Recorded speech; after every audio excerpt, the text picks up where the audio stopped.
Mula sa madilim na dilim, may isang misteryo na patuloy na bumabalot sa imahinasyon ng marami. Noong 1888 sa London, isang hindi nakikilalang serial killer ang nagdulot ng pangamba at takot sa buong komunidad. Ang kanyang mga pagpatay ay nag-iwan ng mga tanong na hanggang ngayon ay hindi pa rin nasasagot. Ano nga ba ang sikreto sa likod ng kanyang mga itinatagong pagpatay? Samahan ninyo ako sa bagong episode ng Branch TV, kung saan ating tatalakayin ang isang napakalaking misteryo sa kasaysayan ng krimen. Magugulat ka sa katotohanang matutuklasan natin.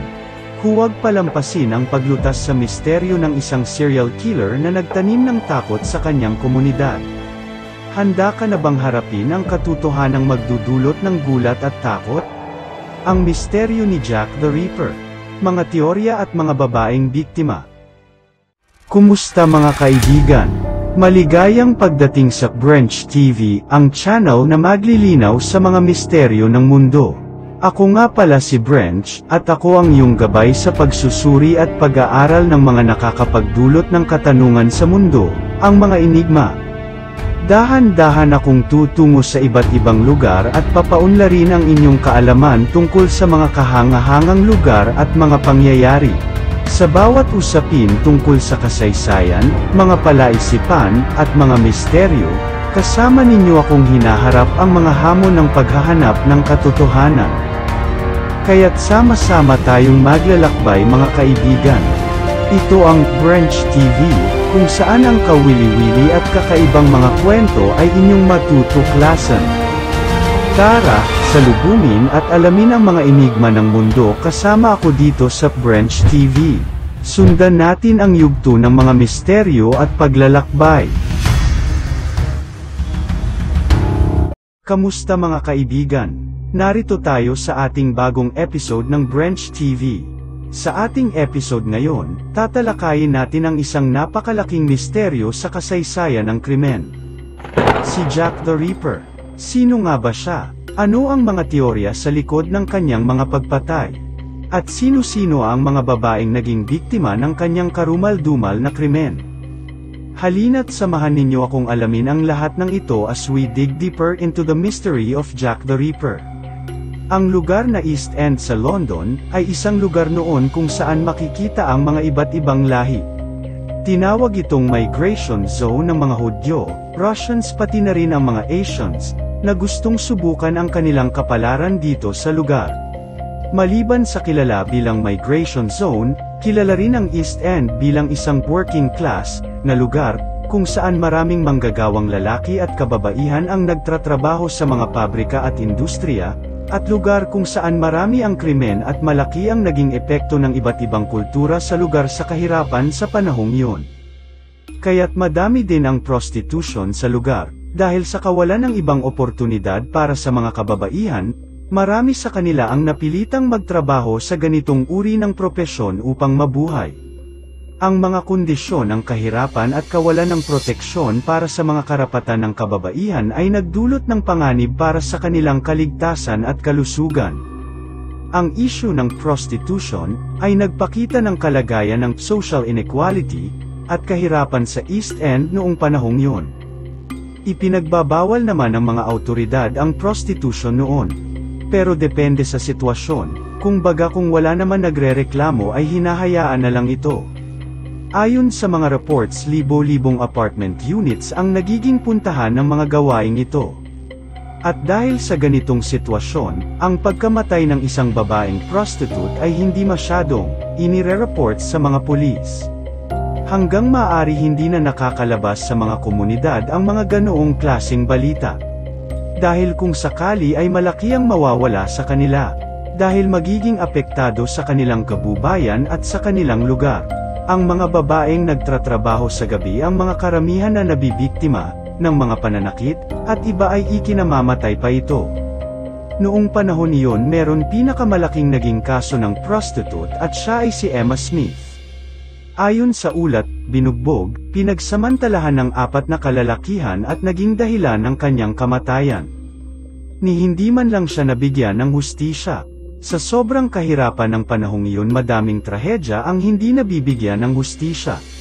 Madaming na report sa mga pulis ngunit dahil sa wala namang mga sapat na ebidensya noon o kulang pa ang mga teknolohiya para sa paglutas ng mga kaso, kaya madami talaga ang hindi nabibigyan ng hustisya. At dahil din madaming mamamayan noon, na mas mainam na lang para sa kanila na hindi manggialam. Kaya tikom ang mga bibig. Jack the Ripper. Noong 1888, sa lugar ng East End, London, kinilala siyang malahalimaw na pagpaslang ng mga kababaihan. Kilala siyang pumatay ng 5 kababaihan, sa paraan ng car-uma dumal. Ang kanyang mga biktima ay nilalaslas ang mga lalamunan, at binubuksan ang tiyan. At tinatanggal din ang mga internal organs, dibdib, ang maselan na bahagi at winawasak ang mga mukha. Ngunit ang kanyang estilo ay maayos ang pagkakahiwa, at alam na alam niya ang paraan. Kaya sa Whitechapel District sa London ay nababalot ng takot at pangamba dahil sa isang hindi nakikilalang serial killer. Si Jack the Ripper. Ang kanyang mga pagpatay ay nagdulot ng panik sa buong komunidad at nag-iwan ng mga tanong na hanggang ngayon ay hindi pa rin nasasagot. Maraming mga teorya ang lumutang tungkol sa pagkakakilanlan ni Jack the Ripper. Ang ilan ay nagsasabing isa siyang magaling na doktor, kaya't may kaalaman sa anatomical details na ipinapakita sa kanyang mga pagpatay. Ang iba naman ay naniniwala na siya ay isang mahirap na residente ng Whitechapel na galit sa mga kababaihang nasa prostitusyon. Ilang investigasyon ang isinagawa ng mga pulis. May mga ebidensya din silang nakuha sa mga crime scene. Ngunit gaya ng sinabi ko kanina, dahil sa kulang pa noon ang teknolohiya kaya hindi talaga nila ito nahanap kung sino ba talaga si Jack the Ripper. Dear Boss Letter. Ang salita o pangalang Jack the Ripper ay nagmula lamang ito sa isang liham na ipinadala. Ayon sa liham umamin ito na siya ang pumatay sa 5 kababaihan. Ayon pa sa sulat sinabing madadagdagan pa ang kanyang bibiktimahin. Ang mga mamamayan ang naghahanap ng sagot kung sino ba ito. Ngunit ang mga pulis ay walang maisagot sa kanila. Dahil na rin sa mga fake information o mga peking testimonya ng mga witness at lalong nagpahirap na lutusin ito. Ang Dear Boss Letter ay isa sa mga tanyag na sulat sa kontrobersyal na kasaysayan ni Jack the Ripper. Isang kopya ng sulat na ito ay ipinadala sa Central News Agency ng London noong Setyembre taong 1888 na may mga nakakakilabot na detalye tungkol sa mga pamamaslang ni Jack the Ripper. Bagaman hindi tiyak kung ang Dear Boss Letter ay tunay na gawa ng mismong Jack the Ripper o isang peking sulat na ipinadala ng ibang tao, ito ay nagdulot ng lalong kaguluhan sa panahon ng hinaing at takot ng komunidad ng Whitechapel. Hanggang ngayon, ang sulat na ito ay patuloy na nagbibigay ng puntong pagtalakay para sa mga historiador at mananaliksik na nag-aaral sa mga kaganapan noong panahon ng mga krimen ni Jack the Ripper. Mas nakilala nga si Jack the Ripper dahil sa mga series sa TV, mga pelikula pati na rin sa mga libro na mga ginawa. Canonical 5. Narito ang kwento ng 5 kababaihan na kanyang nabiktima. Mary Ann Nichols. Biyernes ika-31 ng Agosto taong 1888 sa Box Row. Si Mary Ann Nichols ay natagpuan patay. Ngunit bago ito nakitang patay, mga bandang 2:30 ng madaling araw. Isang oras bago siya matagpuang patay, ay nakita ni Emily Holland, siya ay dating kasama ni Nichols sa dating tinutuluyan. Nakita niya si Nichols na mag-isa at naglalakad sa Osborne Street, lasing na lasing at nakitang sumandal pa ito sa isang gusali. Nilapitan niya ito at kinausap, ngunit pagkatapos ng kanilang pag-uusap, naglakad si Nichols sa direksyon papuntang Whitechapel Road. Nang mga bandang 3:40 ng madaling araw, natagpuan ni Charles Allen Cross, ang iniisip niyang una ay isang tarpaulin na nakakalat sa harap ng isang gate ng pwesto ng mga kabayo sa Box Row na binyansagang Durward Street na ngayon, habang papunta siya sa kanyang trabaho sa Broad Street. Ang lokasyon ay mga 150 yard mula sa London Hospital, ngayon ay kilala bilang Royal London Hospital, at 100 yard mula sa Blackwall Buildings. Ang lalamunan ni Nichols ay may malalim na saksak na halos umabot ito sa buto ng kanyang leeg. Ang kanyang meisla na katawan ay may malalim na saksak. At ang kanyang tiyan ay bukas. At ginamitan ito ng matalim na bagay upang ang mga laman loob nito ay halos lumabas. Ani Chapman. Pagkaraan ng 2 linggo, Sabado, 8 ng Setyembre taong 1888, natagpuan ang katawan ni Annie Chapman. Alas 6 ng umaga, malapit sa bakuran ng 29 na Hanbury Street. Pareho din, Nick Coles.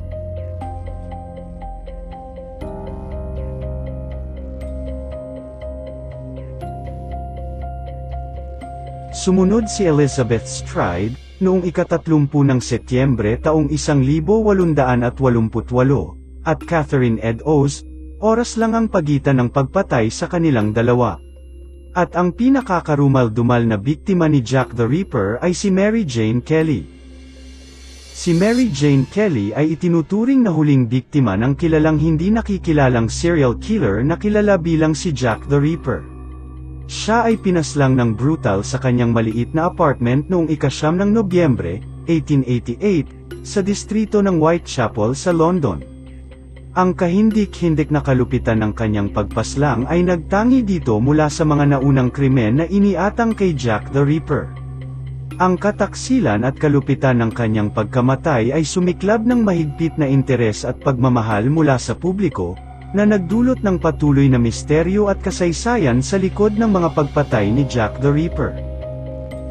Kahit sa paglipas ng panahon, ang tunay na pagkakakilanlan ni Jack the Ripper at ang mga pangyayari sa likod ng pagpaslang kay Mary Jane Kelly ay nananatiling misteryo, na nagtutulak sa patuloy na paglalabas ng mga teorya at haka-haka hanggang sa kasalukuyan.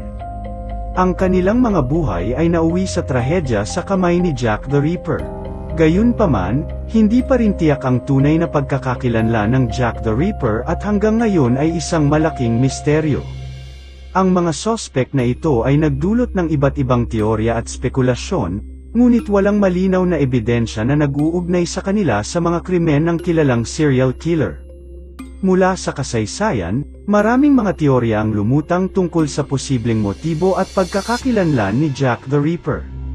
Ang ilan ay nagtuturo sa mahihirap na kondisyon ng kanyang buhay, iba naman ay nagmumungkahi na siya ay isang doktor o isang taong may kaalaman sa medisina. Ang mga ebidensya at mga teorya na ito ay nagpapakita kung gaano kahalaga ang pangangailangan natin na malutas ang misteryo ng kanyang pagkakakilanlan. Hanggang sa kasalukuyan, marami pa ring ang nagbabalak na hanapin ang tunay na pagkakakilanlan ni Jack the Ripper gamit ang mga modernong pamamaraan at teknolohiya. Ang mga DNA testing at profiling ay patuloy na ginagamit upang bigyan linaw ang kanyang misteryo. Ngunit sa kabila ng lahat ng ito, ang katauhan ng enigmatikong serial killer ay nananatiling palaisipan hanggang sa ngayon. Sa kabuuan, si Jack the Ripper ay nananatiling isa sa pinakamahiwagang karakter sa kasaysayan ng krimen. Ang kanyang mga pagpatay ay nagdulot ng pangamba at takot sa kanilang komunidad at ang misteryo patungkol sa kanyang pagkakakilanlan ay patuloy na nagpapakiramdam sa imahinasyon ng mga tao.